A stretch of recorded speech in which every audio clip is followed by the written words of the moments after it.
This video is about obesity and a simple cure, but I would urge almost everyone to watch it because just as obesity relates to practically every other facet of health, the information in this video can help almost anybody, even if you don't necessarily have an issue with obesity. There's an incredible amount of misinformation out there about obesity. You constantly hear in the media that obesity is related to genetics. Of course, anything is related to genetics, but you can travel around the world and see people with the same genetics as Americans, and they're not obese the way we are. You also hear that people just need to exercise more, that's the issue. And again, in other countries around the world, not necessarily everyone is exercising or getting hardly any exercise at all in some cases, but again, they're rarely obese. In fact, you can see thousands of people living in other countries with all sorts of genetics and all sorts of different exercise regimes, and you will never see anyone morbidly obese as long as they're eating a natural diet. That's the problem with obesity in America, and it's easy to cure. Unfortunately, almost no one does it because our diet in America is so incredibly unnatural that almost no one returns to a real natural diet. So first, let me go over some of the potential causes of this epidemic of obesity that we have. And these are things that almost no one escapes because they're so ubiquitous in our diet. The first is unnatural fats. No one around the world and no one in history ate the types of fat that we eat. We eat a lot of liquid fat and types of liquid fat that were unknown in most cases even 100 years ago. Canola oil was unknown practically before World War II. Soybean oil, corn oil, and frying everything in these unnatural oils, nobody around the world does that even today. That's not a traditional natural way of eating. When you fry in oil, you oxidize the oil and it's extremely unhealthy. And there's also no way of knowing whether these different types of oil that humans have never really eaten in any quantities, what the effects of those are going to be on the body, and nobody's ever done any long-term studies on that, and probably no one ever will. Worst of all is hydrogenated oil, which is in practically any processed food. Causes a lot of oxidative stress to the body, and it's also a totally unnatural type of molecule that we never evolved to process. And it's been linked in studies to obesity in laboratory animals, and it's also been linked, in my understanding, to hardening of the arteries and other issues, but it really hasn't been studied properly. So in traditional societies, first of all, people don't fry anything, or hardly ever fry. If they do, it's very briefly to saute something, and a lot of times they'll put in some water also so that the oil never gets up to a high temperature. And the only two traditional oils that I know of that are used to any extent are tropical oils like palm oil or coconut oil, which are cold pressed, not heated during the extraction process. And then there's extra virgin olive oil. There are plenty of native societies that eat a lot of fat without becoming overweight, but they're eating totally different types of fat. Things like fresh nuts, which are lightly roasted or raw.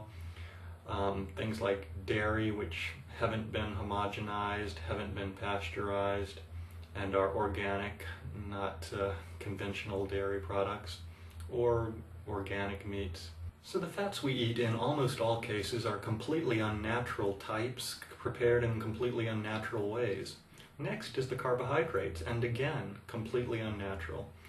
Most of our carbohydrates, simple carbohydrates, are things like sugar and high fructose corn syrup. I can't even go into the whole host of problems caused by those unnatural sweeteners, but two of the main issues are that they have no enzymes and no fiber, whereas almost all natural sweeteners that I know of have a high degree of fiber and are very high in enzymes, as well as being high in antioxidants. Things like raw honey or dried fruit, raisins or dates, that have been sun-dried, not oven-dried the way we do in modern society. Those are all high in enzymes and high in fiber, and this puts less of a load on your pancreas, and almost certainly would cut down on the epidemic of diabetes that we have, along with our epidemic of obesity. Even the complex carbohydrates that we eat are fairly different from what people have in other countries. Our white flour tends to be overprocessed and very low in nutrients for a number of reasons.